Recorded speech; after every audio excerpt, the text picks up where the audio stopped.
Okay, so for this discussion, part 2 na to ng discussion natin for chapter 3, which is the government accounting process. So part 2 is all about magsasagot lang tayo ng problem. So i-apply lang natin yung mga natutunan natin during sa part 1 ng discussion. Kasi nga, di ba, yung part 1 ng discussion is all about the concept. So ano ba yung mga books of accounts and registries na mini-maintain ng isang government agency. At the same time, di ba inalam din natin during the part 1 ng discussion, yung government accounting cycle. So magsisimula nga siya sa appropriation, then magtatapos siya sa preparation ng financial statement. At the same time, inalam natin yung mga basic recordings. Kasi nga, syempre, di tayo makakagawa ng adjusted, ng trial balance or di tayo makakagawa ng financial statements kung wala tayong i-record. So, sa part 1 nga ng discussion, inalam natin yung mga basic recordings. So, paano ba yung magiging recordings if ever may disbursement na gagawin yung isang government agency? Paano if may billing, paano siya i-record? Paano naman pag may appropriation, nire-record ba yun? Mga ganun. So, to start, open natin yung sample problem na in-upload ko sa Canvas. So, pag na-open nyo na, basahin natin yung problem. So, sabi sa problem, Entity A is a newly formed government agency. In Entity A's transaction and events during the calendar year 20X1 are as follows. So, sabi, si A, for letter A, naka-receive daw tayo ng appropriation of 500,000. So, alamin naman natin yung journal entries and yung registries. Ay yung kung anong registries yung kailangan i-update. So, yun nga, for transaction A, sinabi, receive appropriation of 500,000. So, magre-record ba tayo ng journal entries based sa previous video discussion natin? The answer is no. So, meron bang journal entries? Wala. Bakit? Kasi nga, di ba, sabi ko, yung appropriation is not considered as an accounting event. Kasi nga, yung appropriation, ito yung authority ng isang legislative body to allocate funds sa mga government agency. So, parang ina-allocatean ka pa lang ng funds, pero wala pa talaga binibigay na mismong pera sa isang agency or sa isang government agency. So, dahil doon, walang impact or wala siyang effect sa financial statement natin. So, kung walang journal entries na i-record, ano na po yung gagawin natin? So, ang gagawin lang natin is to update yung registry. And anong registry yung maapektuhan ng appropriation? RAPAL. So, RAPAL or Registry of Appropriation and Allotment. So, ito, kapag pag nakakuha tayo ng appropriation, then gagawin lang natin is i-record natin yung appropriation na yun sa RAPAL or Registry of Appropriation and Allotment. Next, letter B. So sabi, naka-receive ng allotment of 450,000.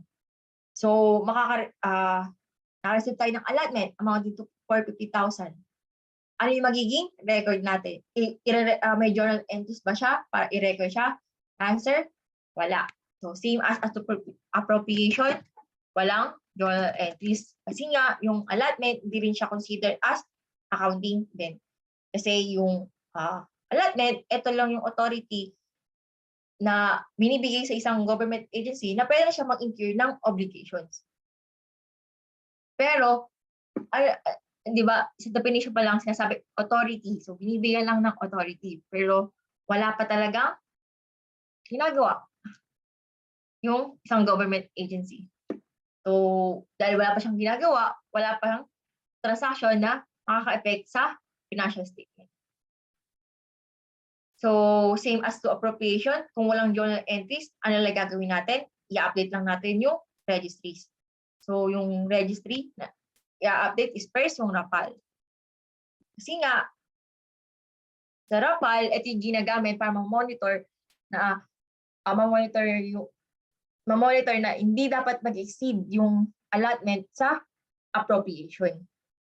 So, dito ilalagay, i-update nila yung RAPAL kapag merong allotment na marireceive. So makikita nila na, okay, okay, hindi naman lumagpas yung allotment na hindi naman lumagpas yung allotment dun sa appropriation na binigay sa atin. So, kaya ina-update yung RAPAL. So, bukod dyan, ina-update din natin yung appropriate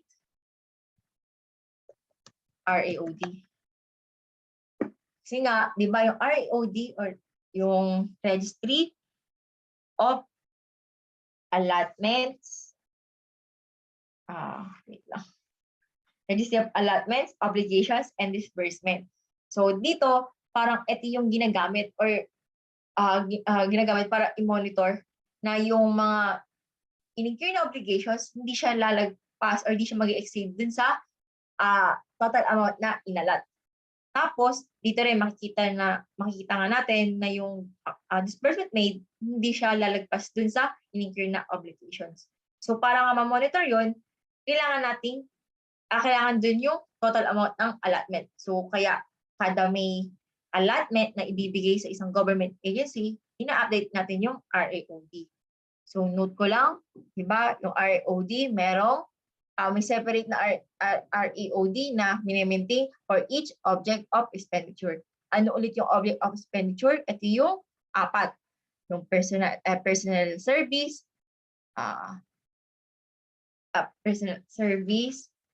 wait lang, ito ko yung MOE. Maintenance and other operating expenses or MOOE, yung financial expenses, and yung capital outlays. So next, letter C. So sabi sa letter C, nag-incur daw ng obligations amounting to 440,000. So nag-incur ng obligation, sabihin nakipagkontrata na si government agency ay nakipagkontrata na si entity A. So meron bang recording or meron bang journal entry na gagawin? The answer is wala. So none. Remember, bakit ko lang sasabihin, yung incurrence of obligations sa government accounting, hindi pa ito yung time na magre-record ng payable. Kailan lang magre-record ng payable? 3 yun. So either kapag yung employees na nag-render siya ng service, o kaya pag naka-receive na tayo or na-deliver na sa atin yung pinurchase nating office supplies o kaya yung office equipment. So, if ever wala pa tayong nare-receive, then wala pa tayong i-record na payable. So, ito yung isa sa difference niya sa business entity kasi nga, di ba, pagdating sa business entity, pag sinabing incurrence of obligations, ibig sabihin nag-incur na ng liability. Pero pag sa government accounting na point of view, kapag sinabing incurrence of obligation, nakipagkontrata pa lang tayo. Pero wala pang liability na nire-record.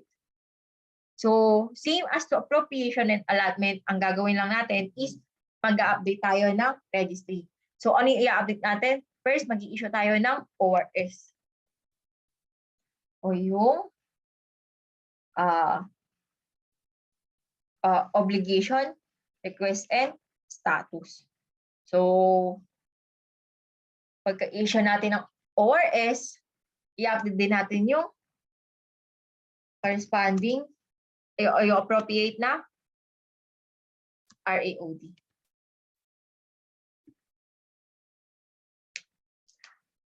Okay. Next.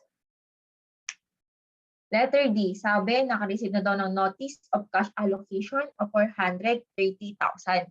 So, naka-receive na tayo ng notice of allocation. So, parang andito tayo sa stage ng disbursement authority. So, binibigyan na tayo ng authority na pwede na natin gamitin yung pondo na naka-allocate sa atin. And kapag once naka-receive na tayo ng notice of cash allocation, ibig sabihin may matatanggap na tayong cash. And dahil makakatanggap na tayo ng cash, then ibig sabihin meron na tayong journal entries. Kasi yung receipt ng cash is considered as an accounting event. So dapat natin siyang i-record. So ano yung magiging recording or magiging journal entries niya? So cash modify disbursement system, debit. Modify disbursement system. Regular. Di tapos, yung i-credit natin is yung subsidy from national government.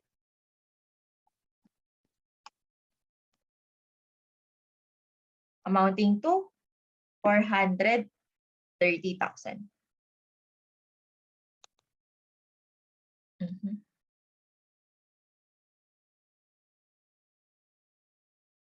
So, note ko lang, yung entry na to, ilalagay natin siya sa general journal. So, hindi siya sa cash receipt journal. Kasi nga, parang di naman si collecting officer, di naman siya nag-i-issue ng official receipt. So, kahit receipt siya, pero sa general ledger pa rin siya ipapasok. So, aside from sa journal entries, ano pa yung dapat natin gawin? So, need nating i-update yung registry. So, anong registry yung i-update natin? Update natin, it will be RADCA. Yung Registry of Allotment and Notice of Cash Allocation. So, next, letter E. So, sabi sa letter E, nag-upload daw ng 80,000 salaries through granting and liquidation of cash advance. So, the breakdown of the salaries is as follows. So, salaries and wages amounting to 70,000. Personal economic relief allowance or pera, 10,000. So, meron tayong gross compensation na 80,000. Tapos, yung mga total, yung mga salary deductions will be withholding taxes, 18,000. Then, yung mga mandatory contributions such as GSIS, Pag-ibig, and PhilHealth, that amounts to 4,000, 1,000, and 2,000 respectively. So, yung net compensation natin will be amount to 55,000. So, first, pag mag-record tayo ng entry, ang gagawin muna natin is mag-set up tayo ng payable. So, ano yung entries to set up yung payable o yung salaries payable? Debit will be salaries and wages, regular. Then, personal economic relief allowance or pera. So, they are amounted to 70,000, 10, and 10,000 respectively. So, alam mo i-credit natin, then yung mga i-credit natin is yung mga deductions. So, una, withholding taxes. So, dahil tax siya due to BIR. Amounting to 18,000. Then next, yung GSIS, so due to GSIS, amounting to 4,000. Next is yung due to sa Pag-ibig. Then, amounting to 1,000. And lastly is yung due to PhilHealth, amounting to 2,000. Tapos, isa na natin yung payable, yung due to employees. So, ang magiging amount nito is yung total net compensation, which is 55,000.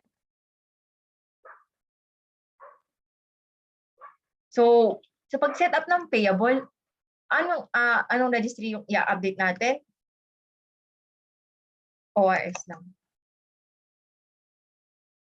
Kasi nga, yung ROD, diba sabi nga sa pangalan, allotment, obligations, and disbursement. So,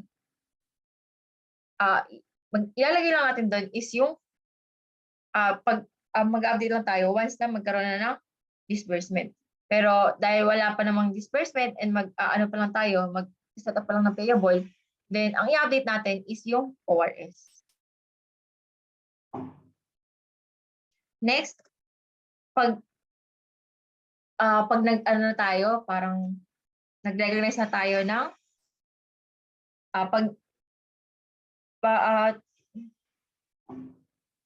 Pag nag-run na tayo ng advance or advances for payroll, yung magiging entry niya will be advances to payroll.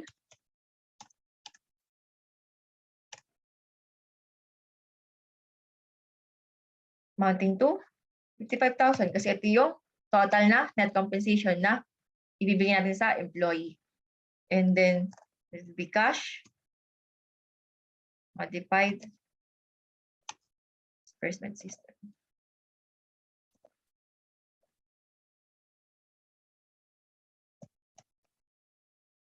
Amounting to 55,000.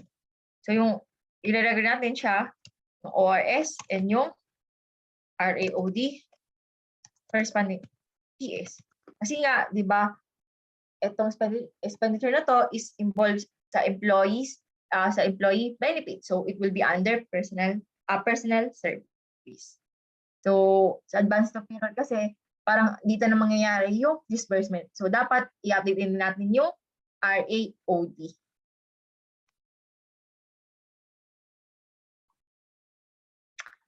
Next. So, dahil yung advance na payroll is receivable siya, so need natin siyang i-liquidate. So, ano yung entry kapag niliquidate na natin yung advances? So, debit due to employees.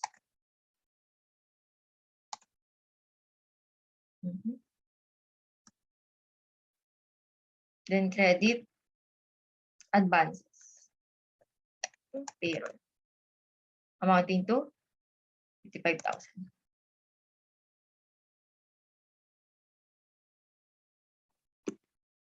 So, meron ba tayong ina-update na registry? Wala.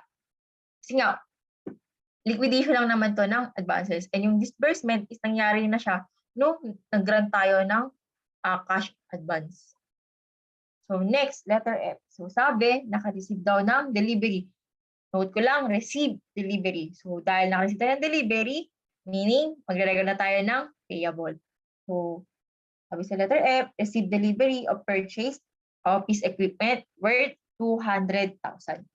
So, yung equipment daw has an estimated useful life of 5 years and 5% residual value. So, entity A recognizes monthly depreciation every end of the month using the straight line method. So, the equipment is acquired on January 1, 20X1. So, paano natin i-record yung receipt ng purchase na receipt ng office equipment na pinurchase natin. So, the entry would be debit office equipment. Credit accounts payable. Amounting to 200,000.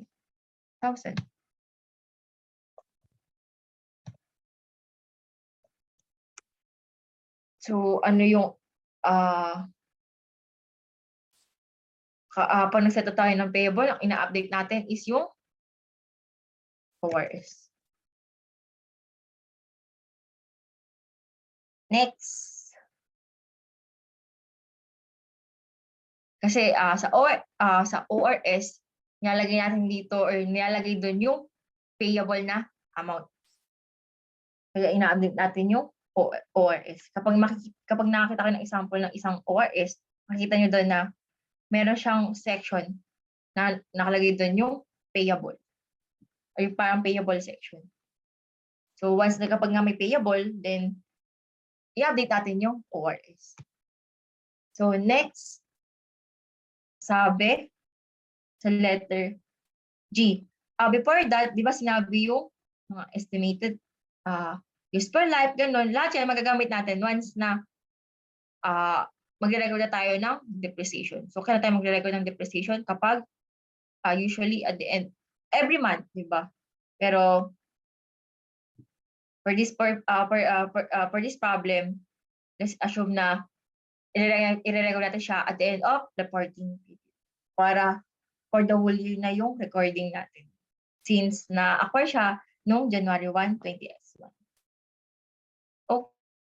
Okay, so sa letter G, sabi, pay the accounts payable from the purchase of equipment in F above. So, taxes withheld amounts to 12,000. So, sabi, binayaran na yung accounts payable na nirecognize natin nung bumili tayo ng office equipment. So, yung entry niya, syempre, debit accounts payable. Para pa-reverse na yung initial entry for the accounts payable. Tapos, dahil nagbayad, the cash, modified system. And sinabi, meron daw, may daw i-withheld na tax. So, merong due to BIR. Lagyan natin, 200,000. Tapos, meron daw withheld na 12,000. So, yung balancing figure will be 188,000. So, yung total cash na binayaran after nga na ma-withheld yung taxes will be 188,000. So, ito, ano yung registry na i-update natin? So, i-update natin dito is will be ORS and RAOD CO, yung capital outlets. Kasi yung purchase ng office equipment is considered as capitalizable expenditure, and capitalizable expenditure under capital outlays. Next, letter H. So sabi, naka-receive daw ng delivery of purchase office supplies worth 100,000. So the office supplies were purchased through check. Taxes withheld amount to 5,000. So sabi, naka-receive na tayo ng delivery ng office supplies na pinurchase natin. So, magre-regular sa tayo ng payable. So, sige, debit muna natin office supplies kasi nga, regular natin. So, magre-regular ba tayo ng accounts payable? No, kasi sinabi nga sa problem, sa letter H, yung office supplies daw, they were purchased through check. So, meaning, cash modified disbursement system yung gagamitin natin. Kasi, through check siya, binayaran. Hindi siya true payable. So, binayaran natin agad. Nung pagkabili natin ng office supplies, binayaran agad natin. Tapos, meron din daw taxes na pinidheld. So, due to BIR. Amounting to 5,000. Yung office supplies amounted to 100,000. So, yung total cash na binayaran talaga ni Entity A is, or dinisbursed, sorry, ang dinisbursed ni Entity A is 95,000. So, ano yung registry na i-update natin? Siyempre, ORS. And next is yung RAOD, MOOE. Kasi yung office supplies, maintenance and other operating expenses. Next, letter I. So, sabi sa letter I, issued daw office supplies worth 90,000 to end user. So, ni-release or in-issued yung office supply para magamit na ng mga end users. So, meaning, magre-recognize tayo ng office supplies expense. And then, i-credit natin is yung office supplies. Amounting to 90,000. Okay. So, ano yung magiging accounting records natin para, ano yung registries na i-update natin? Answer, wala. Kasi nga, wala naman siyang disbursement eh. So, parang nag-regress lang tayo na expenses. So, walang naapektuhan. Walang masyadong kasi yung registries na yun, lalo ni ROD, nakapertain lang siya sa disbursement. So, dahil wala namang disbursement, nag-register lang tayo ng expense, then walang registry na i-update. Next, letter J. So, sabi, granted 20,000 cash advance to an employee for traveling expenses on an official local travel. So, yung employee daw, the employee nag-liquidate siya ng 17,000 and niremit yung excess sa cash advance. So, first, i-recognize mo natin yung grant of cash advance for travel. So, yung entry niya will be advances for advances to officers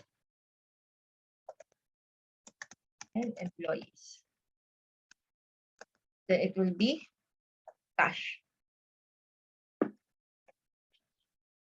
So yung amount nga is 20,000.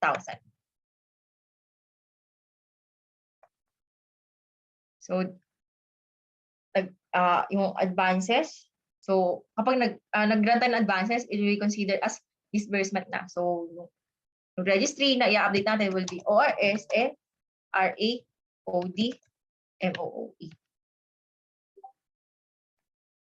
Next, so nakapag-grant na tayo ng cash advance. So ano susunod natin gagawin? I-liquidate na natin yung cash advance for travel expenses or for travel. So yung entry will be traveling expense,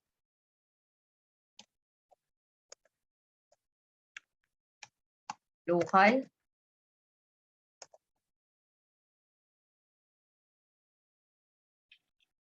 tapos advances to officers and employees.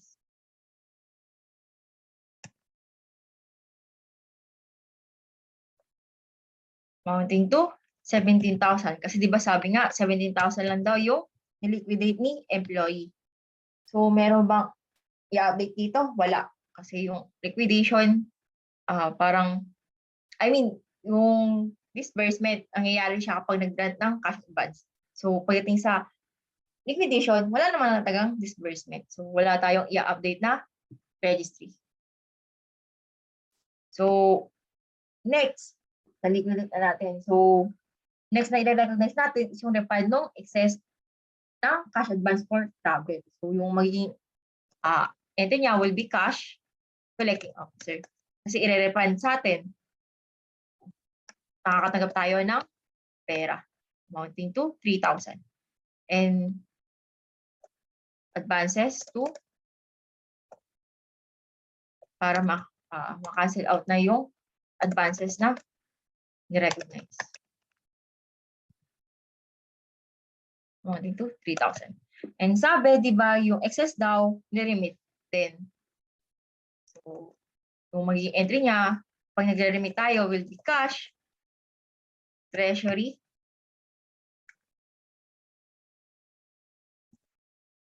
or agency deposit.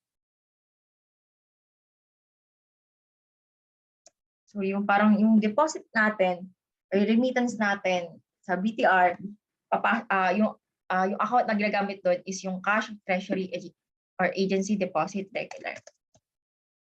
Kapag naman yung cash tayo tatanggap, then it will be, yung account na gagamitin is yung cash collecting officer. Tapos kapag naman naka-receive tayo ng NCA, yung cash account na gagamit doon is yung cash modified disbursement system or regular. So dito, debit, di ba, cash, treasury, agency, deposit, regular. Then cash, credit is yung cash collecting officer. Kasi nga, yung pera na nakuha natin from the advances, ibabalik na natin kay Bureau of Treasury. No, 3,000. I-remit na natin. So dito, yung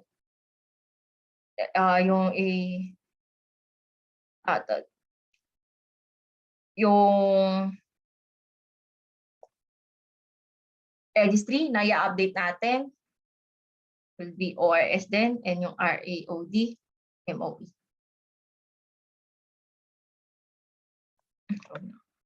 Hindi ko pa na.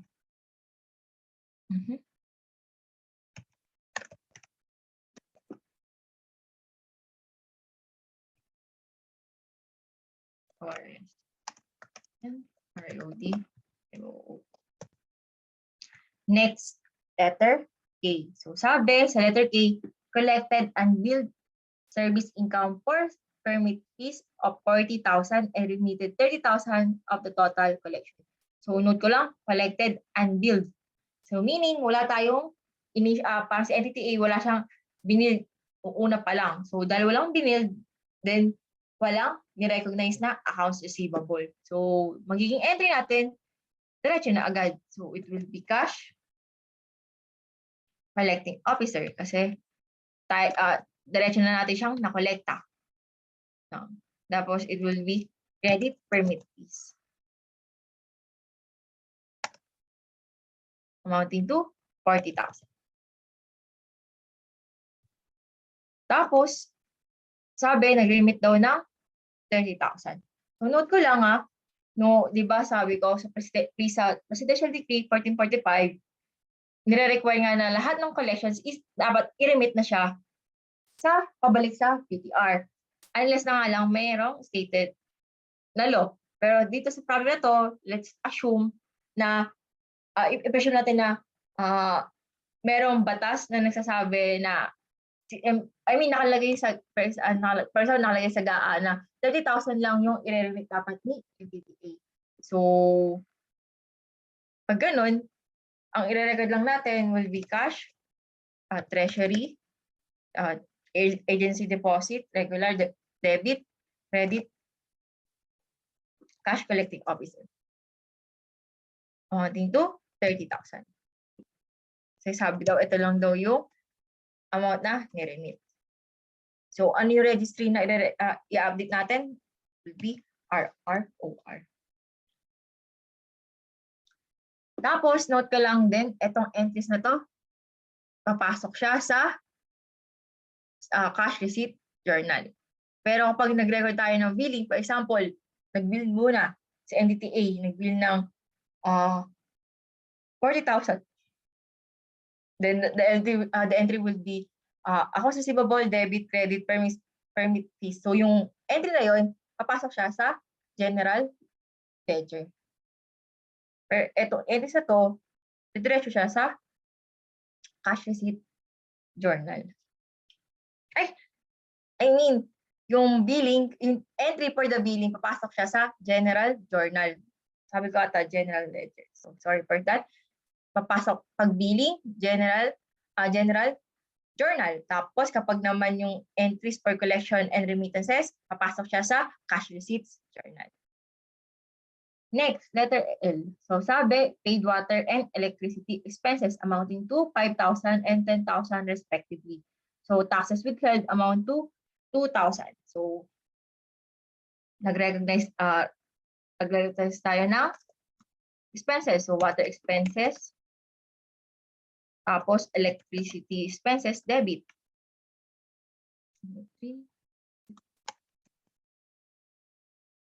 Amounting to 5,000 and 10,000 respectively.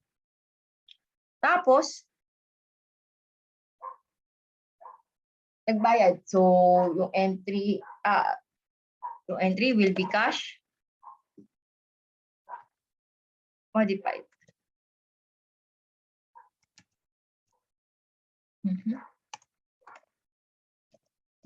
Disbursement. Wait nga lang. System regular.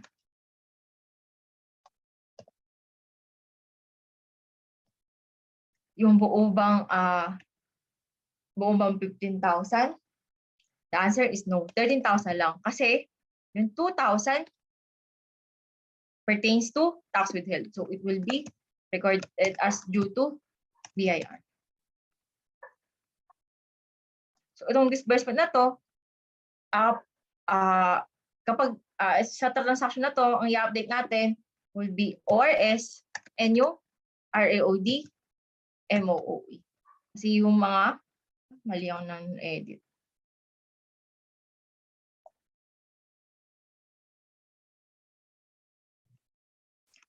Kasi yung water expenses and electricity expenses, it will be under maintenance and other operating expenses.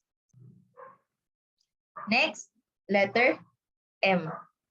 So, sa letter M, sabi, nag-remit daw ng taxes withheld to the BIR. So, gawin mo natin, is-recognize natin kung ano yung entries. Mamari ilagay yung amount. So, di ba, pag nag-withheld ng taxes, ang ginagamit natin is hindi yung cash for NC.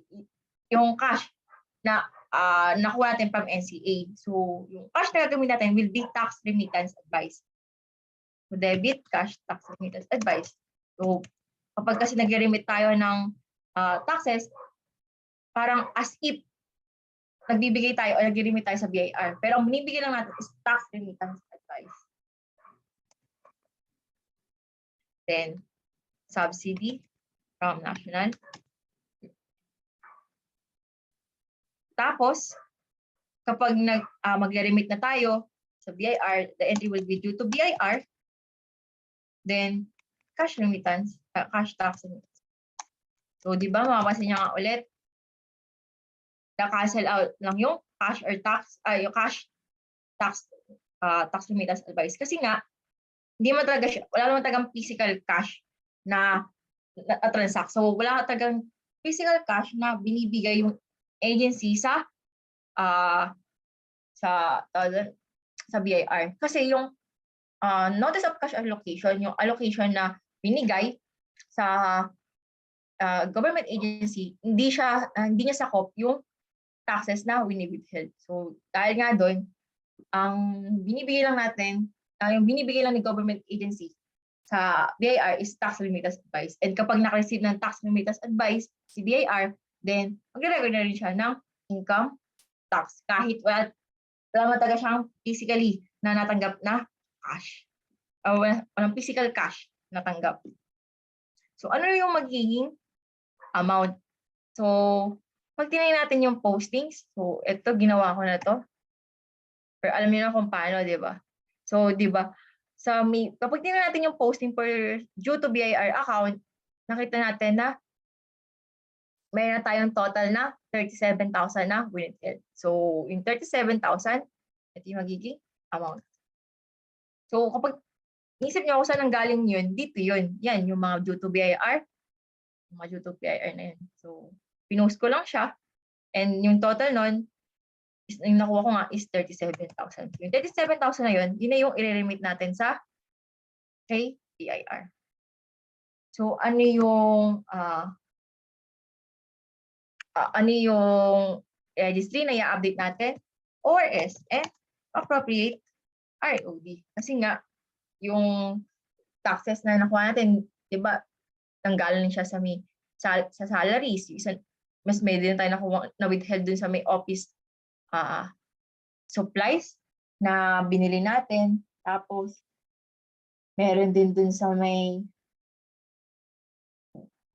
dun sa binayaran natin nung nagbayad tayo ng water and electricity expenses. Mga ganun. So, based siya kung kapag yung tax withheld, di ba, nanggaling dun sa may salaries, then it will be recorded under RAODPS. Kapag naman dun sa may yung tax withheld dun sa may pertaining dun sa may sa water and electricity expenses, then it will be recorded under RAOD-MOOE. So next, yung last na and na transaction, nilimit daw yung contributions to GSIS, PhilHealth, and Pag-ibig. So, di ba, nung una, nag-recognize tayo ng, nag-set na tayong payable, nag-recognize tayo ng payable for GSIS, Pag-ibig, and PhilHealth. So, i-remit na natin to. So, pag nag-remit tayo, then debit itong mga due na to, due to GSIS, due to Pag-ibig, and due to PhilHealth. And yung credit natin will be cash modified, like amounting to 7,000. And ano yung i-update natin registry? ORS and RAOD-PS. Kasi nga, di ba, pertaining to sa employee benefit. So, it will be under personnel service. So, once alam na natin, di ba, na-update na natin yung mga registries, tapos alam na rin natin yung mga recordings, yung mga journal entries na i-record natin. So, after nun, ipopost na natin siya. So, ganito yun. So, di ba, pamilya naman kayo kung paano nagpo-post. So, gagawa ng T-accounts, YouTube, ganun. So, di ko na siya sobrang i-elaborate kasi nga, alam ko, sobrang pamilya na kayo kasi basic accounting lang to. So, alam niyo na. So, once na na-post na natin, makukuha na natin yung mga ending balances. Yan. So, ending balances, kapag nakuha na natin yung mga ending balances, gagawa na tayo ng unadjusted trial balance. So, ito yun. Mali. Ito. Diba meron tayong unadjusted trial balance. So, ginagawa yung unadjusted trial balance para lang ma-check if equal yung debit and credit. So, makikita natin, hangga parehong 507,000. So, ginagawa lang yung trial balance as a parang ano lang, for checking lang na tama yung naging recording natin kasi di ba nga double entry bookkeeping. So kapag may nag-recognize sa debit, dapat may i-recognize na credit. Dapat magbabangga silang dalawa. So nakagawa na tayo ng unadjusted trial balance. So ano yung next na gagawin natin? Gagawa na tayo ng adjusting entries if meron. So may adjusting entries ba? Meron. Actually, dalawa. Yung una, pertaining din sa may depreciation. So, magre-recognize tayo ng depreciation expense. So, entry will be depreciation, machinery,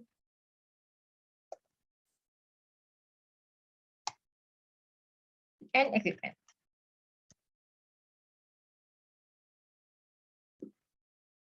Tapos, accumulated depreciation. Equipment. So, ano yung amount na ilalagay natin? So, compute natin. So, di ba sabi, equipment daw na purchase siya with a cost of 200,000. Tapos, meron siyang estimated useful life na 5 years and merong 5% na residual value. So, tapos, sa NDTA, ang ginagamit nila is straight line method. So, para makompute yung depreciation, 200,000 times 0.95 by 5 years.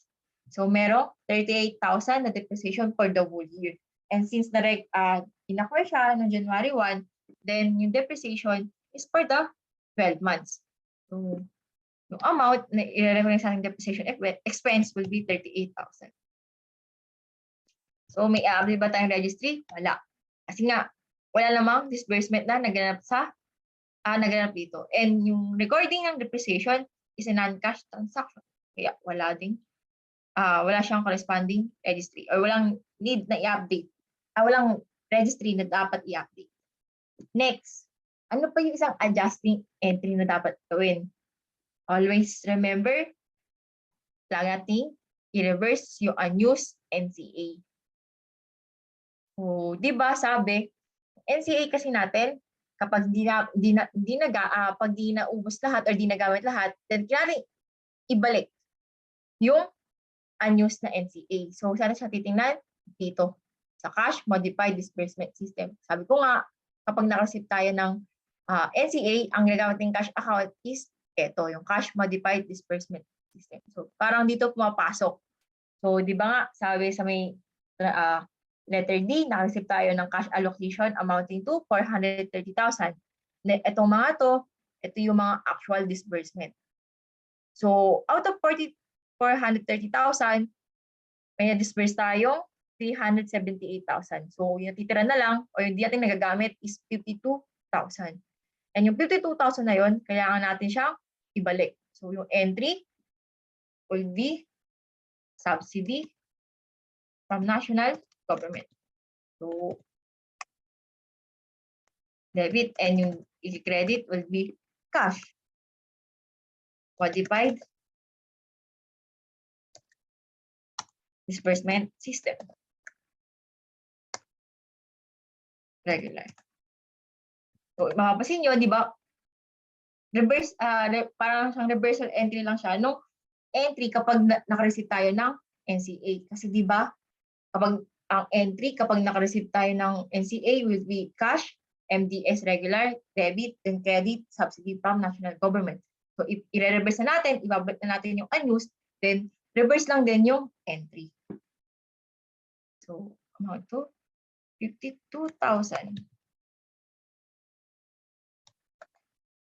So meron bang registry na i-update? The answer is yes. And yung i-update na registry will be RANCA. So, punta tayo sa may trial balance. So, ito na yung adjustment. Di ba makikita natin? Meron ng 52,000.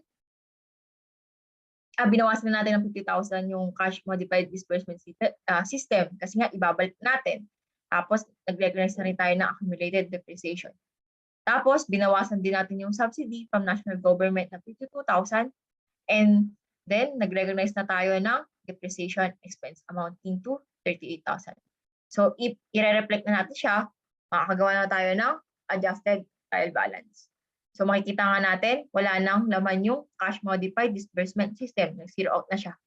Tapos, meron ng bagong account, which is yung accumulated depreciation amounting to 38,000. Tapos, yung subsidy, nabawasan na rin siya ng 52,000. And nag-recognize na rin tayo ng depreciation expense. So, sa adjusted trial balance, bangga pa rin yung debit and credit. So, meaning, tama tayo. So, after ng adjusted trial balance, ito din kasi yung tiyatawag na pre-closing trial balance. So, once na mangyari natin siya, gagawa na tayo ng closing entries. So, closing entries. So, una, ano yung closing entries na gagawin natin? So, yung una, i-close na natin sa accumulated surplus or deficit, yung cash deposit. So, cash, treasury, agency deposit. Regular. Magkano yung cash, treasury, agency deposit, regular? Regular. So, punta tayo sa posting. 33,000. So, i-close na natin siya sa accumulated surplus or deposit. 3,000. Tapos, di ba sabi ko din last time, lahat ng isa sa mga i-close is lahat ng income and expense account. Kasi kapag post-closing trial balance, ang naiiwan na lang doon is yung mga balance sheet accounts. Di ba? So, copy na lang natin.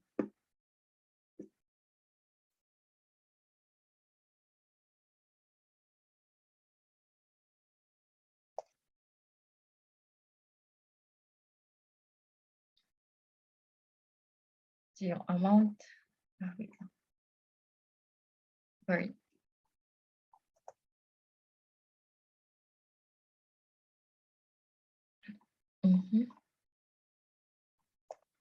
Mabilis. Okay. So, saan natin siya i-close? I-close natin siya sa revenue and expense summary.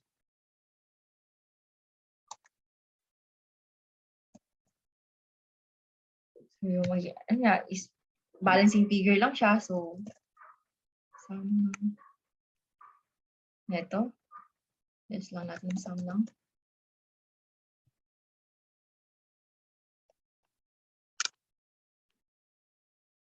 Ayun. Tapos, last na closing entry na gagawin natin is itong revenue and expense summary. I-close din natin siya sa accumulated surplus or deficit. Kasi yung accumulated surplus and deficit para siyang RE or retained earnings. So, dito natin siya i-close. Accumulated surplus.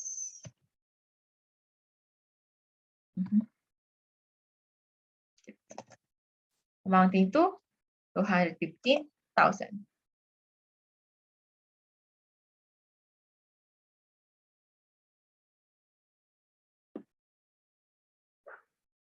So, mayroon tayong closing entries. I-reflect na natin siya sa adjusted trial balance. So, kita na natin yung 33,000. Kinilose na siya sa may accumulated surplus deficit. Tapos, pati itong mga to, kinancel out na. Kasi i-close na siya sa revenue summary account and yung revenue summary and summary account, close din siya sa accumulated surplus or deficit. So, pwede sa post-closing trial balance, ang may iwan na lang is yung mga balance sheet accounts. So, sa post-closing trial balance, natira na lang is yung cash collecting officer amounting to 10,000, office supplies na 10,000, office equipment na 200,000, and yung kanyang corresponding accumulated depreciation na 38,000. And lastly is yung accumulated surplus or deficit amounting to 182,000. So itong amounts na to, ito na rin yung figures na gagamitin kapag gagawa tayo ng statement of financial position or balance sheet. Well, itong mga clinos na to, ito yung papasok sa income statement or statement of financial performance. And as we can see, sa post-closing trial balance, pangga yung debit and credit. So, that ends our discussion. So, before I end this discussion, remind ko lang, itong mga registries na to, yung mga information dito, ito yung gagamitin natin para kapag gagawin na natin yung isa pang financial statement, which is yung statement of comparison of budget and actual amounts. So, ganito lang. So, ganito lang yung government accounting process. So, as we can see, di ba, halos same lang naman siya sa business entity. So, ang kaibahan nga lang niya is meron nga tayong sa parang corresponding transaction, meron tayong ina-update na registries. Kasi nga, pagdating sa government accounting process, since nag-account sila ng budget, merong budgetary control yung government accounting process nila. So, di ba, sobrang carry lang, kebs lang. So, okay. That ends our discussion for the chapter 3, which is all about government accounting process. Thank you.